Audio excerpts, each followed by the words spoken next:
ನಮಸ್ಕಾರ ಸ್ನೇಹಿತರೆ, ನಿಮಗೆಲ್ಲರಿಗೂ ನಮ್ಮ ಮೈಥಾಲಜಿ ಮೀಟ್ಸ್ ಮೀ ಚಾನೆಲ್ಗೆ ಆದರದ ಸ್ವಾಗತ.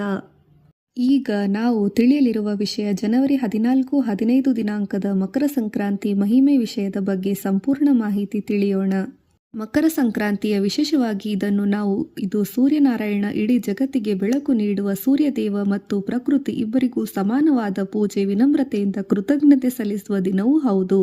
ಸೂರ್ಯದೇವರು ನಾಮಸ್ಮರಣೆಯ ಮಂತ್ರ ಓಂ ಸೂರ್ಯಾಯ ನಮಃ, ಓಂ ಸೂರ್ಯನಾರಾಯಣಾಯ ನಮಃ. ಭಾರತೀಯ ಸಂಸ್ಕೃತಿಯಲ್ಲಿ ಕೆಲವು ದಿನಗಳು ಸಾಧಾರಣ ದಿನಗಳಲ್ಲ, ಅವು ಕಾಲವೇ ದೇವರಾಗುವ ಮಹಾಕ್ಷಣಗಳು. ಅಂತಹ ದಿವ್ಯ ದಿನವೇ ಮಕರ ಸಂಕ್ರಾಂತಿ. ಸೂರ್ಯನು ತನ್ನ ದಿಕ್ಕನ್ನು ಬದಲಿಸುವ ಉತ್ತರಾಯಣಕ್ಕೆ ಪ್ರವೇಶಿಸುವ ಈ ಪರ್ವ ಮಾನವನ ಜೀವನಕ್ಕೂ ಹೊಸ ದಿಕ್ಕು ತೋರಿಸುತ್ತದೆ. ಇದು ಕೇವಲ ಹಬ್ಬವಲ್ಲ, ಆಚರಣೆಯ ಸಂಭ್ರಮವಲ್ಲ, ಇದು ವೇದ ಪುರಾಣ ಉಪನಿಷತ್ತಿನಲ್ಲಿ ಹುಟ್ಟಿದ ನವೀನ ಜ್ಞಾನದ ಸೂರ್ಯ ಉಪಾಸನೆಯ ಉದಯ ಜೀವಂತ ರೂಪ. ಸಂಕ್ರಾಂತಿ ಎಂದರೇನು? ವೇದಾರ್ಥ. ಸಂಕ್ರಾಂತಿ ಎಂದರೆ ಸೂರ್ಯನು ಒಂದು ರಾಶಿಯಿಂದ ಇನ್ನೊಂದು ರಾಶಿಗೆ ಸಾಗುವಿಕೆ, ಪಯಣದ ಪ್ರಾರಂಭ. ಮಕರ ರಾಶಿ. ಹೀಗಾಗಿ ಇದನ್ನು ಮಕರ ಸಂಕ್ರಾಂತಿ ಎಂದು ಕರೆಯುತ್ತಾರೆ. ಈ ಪಯಣದ ಪ್ರಕ್ರಿಯೆಯಲ್ಲಿ ಸೂರ್ಯನು ಮಕರ ರಾಶಿಗೆ ಪ್ರವೇಶಿಸುತ್ತಾನೆ. ಇದನ್ನು ಉತ್ತರಾಯಣ ಎಂದು ಸಹ ಕರೆಯುತ್ತಾರೆ. ಋಗ್ವೇದದ ಮಂತ್ರ ಸೂರ್ಯ ಆತ್ಮ ಜಗತ್ಸ್ಪರ್ಶಸ್ತಿಶ್ಚ. ಅರ್ಥ: ಚಲಿಸುವ ಮತ್ತು ಅಚಲವಾಗಿರುವ ಸಕಲ ಜಗತ್ತಿನ ಆತ್ಮನೇ ಸೂರ್ಯ. ಜೀವಾತ್ಮ ಅಚಲನಾಗಿರುವ ಸೂರ್ಯ.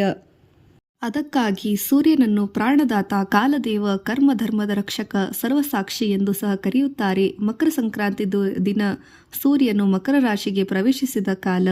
ಉತ್ತರಾಯಣದ ಮಹತ್ವ. ಉಪನಿಷತ್ತು ಮತ್ತು ಗೀತಾ. ಮಕರ ಸಂಕ್ರಾಂತಿಯಿಂದ ಉತ್ತರಾಯಣದ ಪ್ರಾರಂಭವಾಗುತ್ತದೆ.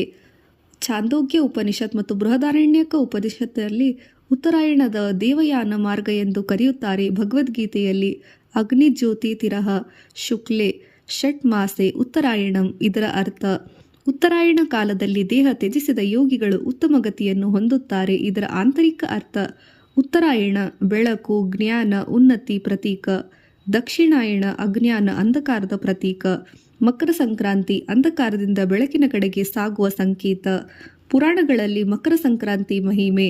ಮಹಾಭಾರತದಲ್ಲಿ ಭೀಷ್ಮ ಪಿತಾಮಹರು ಸಹ ಅವರ ದೇಹವನ್ನು ಉತ್ತರಾಯಣ ಬರುವವರೆಗೂ ಶರಶಯ್ಯೆಯಲ್ಲಿ ಕಾಯ್ದು ತ್ಯಜಿಸಿದರು.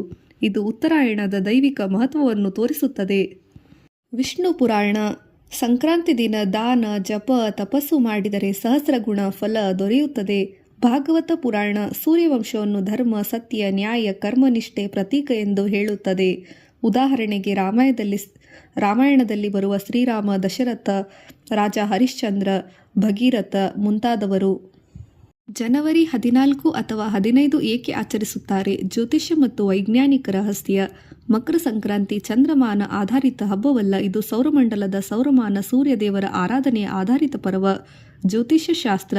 ಸೂರ್ಯನಾರಾಯಣ ಮಕರ ರಾಶಿಗೆ ಪ್ರವೇಶಿಸುವ ನಿಖರ ಕ್ಷಣವೇ ಸಂಕ್ರಾಂತಿ. ಗ್ರೆಗೋರಿಯಾ ಕ್ಯಾಲೆಂಡರ್ ಕಾರಣ. ಕೆಲ ವರ್ಷ ಜನವರಿ 14, ಕೆಲ ವರ್ಷ ಜನವರಿ 15. ಆದರೆ ಉತ್ತರಾಯಣ ಜನವರಿ ತಿಂಗಳು ನಿಶ್ಚಿತವಾಗಿದೆ. ಇದು ಭಾರತೀಯ ಖಗೋಳಶಾಸ್ತ್ರದ ಮಹತ್ವ. ವೈಜ್ಞಾನಿಕವಾಗಿ ಹೇಳಬೇಕಾದರೆ ಉತ್ತರಾಯಣ ಕಾಲದಲ್ಲಿ ಪ್ರಕೃತಿ ಪ್ರಕ್ರಿಯೆಯಲ್ಲಿ ನಿರಂತರ ಚಲನೆ, ಉಷ್ಣತೆ ಹೆಚ್ಚು. ಸೂರ್ಯ ತನ್ನ ಪ್ರಕಾಶಮಾನ ಕಿರಣಗಳನ್ನು ಪ್ರಜ್ವಲವಾಗಿ ಎಳ್ಳರಷ್ಟು ದಿನದಿಂದ ದಿನಕ್ಕೆ ಹೆಚ್ಚುತ್ತದೆ. ಹೀಗಾಗಿ ಎಲ್ಲೆಡೆಯಲ್ಲಿಯೂ ಪ್ರಕಾಶಮಾನ ಅಧಿಕವಾಗುತ್ತಾ ಹೋಗುತ್ತದೆ. ಸಂಕ್ರಾಂತಿ ಆಚರಣೆಗಳು. ವೈದಿಕ ಅರ್ಥ: ಎಳ್ಳು, ಬೆಲ್ಲ. ಧರ್ಮಶಾಸ್ತ್ರ ಮತ್ತು ಆಯುರ್ವೇದ ಮಿಶ್ರಣವಾದ ಎಳ್ಳು ಉಷ್ಣ ಅಂಶ, ಉಷ್ಣಗುಣ, ಪಾಪನಾಶಕ. ಬೆಲ್ಲ ಶಕ್ತಿವೃದ್ಧಿ, ರಕ್ತವರ್ಧಕ. ಎಳ್ಳು ಬೆಲ್ಲ ತಿಂದು ಒಳ್ಳೆಯ ಮಾತಾಡಿ, ಅಂದರೆ ಕಠಿಣತೆಯನ್ನು, ಕಠೋರವಾದ ಕೆಟ್ಟ ಗುಣಗಳನ್ನು ಬಿಟ್ಟು ಒಳ್ಳೆ ಮಧುರತೆಯ ಮಾತುಗಳನ್ನು ಆಡೋಣ ಎನ್ನುವ ಹಿಂದಿನ ಸಂದೇಶವಾಗಿದೆ. ಸೂರ್ಯ ನಮಸ್ಕಾರ. ವೇದ ಮತ್ತು ಯೋಗಶಾಸ್ತ್ರದ ಪ್ರಕಾರ ಸೂರ್ಯ ಉಪಾಸನೆ ಪ್ರಾಣಶಕ್ತಿಯನ್ನು ಜಾಗೃತಗೊಳಿಸುತ್ತದೆ. ಸೂರ್ಯದೇವರ ಆರಾಧನೆ ಅತಿ ಶ್ರೇಷ್ಠವಾಗಿದೆ. ಸೂರ್ಯೋದಯದಲ್ಲಿ ಜಲ ಅರ್ಪಿಸುವುದು. ಈ ಮಂತ್ರದ ಉಚ್ಚಾರಣೆ ಮೂಲಕ ಓಂ ಸೂರ್ಯದೇವಾಯ ನಮಃ ಎಂದು ನಮಸ್ಕರಿಸಿ ಕೃತಜ್ಞತೆ ಸಲ್ಲಿಸಬೇಕು. ಹಸು ಗೋಗಳ ಪೂಜೆ. ವಿಷ್ಣು ಪುರಾಣ ಗೋವಿನಲ್ಲಿ ಗೋವಿಂದ ಪರಮಾತ್ಮ ಎಲ್ಲೆಡೆ ಇದ್ದಾನೆ ಎಂದು ಸೂಚಿಸುವ ಪ್ರತೀಕವಾಗಿ ಪೂಜೆ ಸಲ್ಲಿಸಲಾಗುತ್ತದೆ. ಗೋವಿನಲ್ಲಿ ಸಕಲ ದೇವತೆಗಳ ವಾಸ, ಮುಕ್ಕೋಟಿ ದೇವತೆಗಳು ಇದ್ದಾರೆ ಎಂಬ ನಂಬಿಕೆ ಇದೆ. ಸಂಕ್ರಾಂತಿ ದಿನ ಮತ್ತು ಪಿತೃತತ್ವ. ಸಂಕ್ರಾಂತಿ ದಿನ ದಾನ, ಧರ್ಮ, ಪಿತೃತತ್ವ ಏಕೆ? ಮನುಸ್ಮೃತಿ ಮತ್ತು ಗರುಡ ಪುರಾಣ. ಎಳ್ಳು ದಾನ, ಅನ್ನದಾನ, ವಸ್ತ್ರದಾನ ವಿಶೇಷವಾಗಿದೆ. ಸಾಧ್ಯವಾದರೆ ಸಂಕ್ರಾಂತಿ ದಿನವೇ ದಾನ ಮಾಡಬೇಕು. ಇದು ಸಹಸ್ರಗುಣ ಫಲ ನೀಡುತ್ತದೆ. ಪಿತೃಗಳಿಗೆ ತೃಪ್ತಿ ಲಭಿಸುತ್ತದೆ. ಪಿತೃತೃಪ್ತಿ ಎಂದರೆ ಕುಟುಂಬದ ಶಾಂತಿ ಸಮೃದ್ಧಿ. ಮಕರ ಸಂಕ್ರಾಂತಿ ಜೀವನದ ಸಂದೇಶ. ಸೂರ್ಯನು ಉತ್ತರಕ್ಕೆ ಸಾಗುತ್ತಾನೆ. ನಾವು ಕೂಡ ಜೀವನದಲ್ಲಿ ಅಜ್ಞಾನದಿಂದ ಜ್ಞಾನಕ್ಕೆ, ಆಲಸ್ಯ ಪರಿಶ್ರಮವನ್ನು ಮಾಡಬೇಕು. ಭಯದಿಂದ ಧೈರ್ಯಕ್ಕೆ, ಅಂಧಕಾರದಿಂದ ಪ್ರಕಾಶಮಾನಕ್ಕೆ ಸಾಗುವುದು. ಇದೇ ಮಕರ ಸಂಕ್ರಾಂತಿಯ ನಿಜವಾದ ಸಂದೇಶ. ದೈವಿಕವಾಗಿ ಮಕರ ಸಂಕ್ರಾಂತಿ ಒಂದು ದಿನದ ಹಬ್ಬವಲ್ಲ, ಇದು ಇಡೀ ಜೀವನವನ್ನು ಪರಿಶುದ್ಧಗೊಳಿಸುವ ವೈದಿಕ ಆಧ್ಯಾತ್ಮಿಕ ರಹಸ್ಯಗಳಿಂದ ತುಂಬಿದೆ.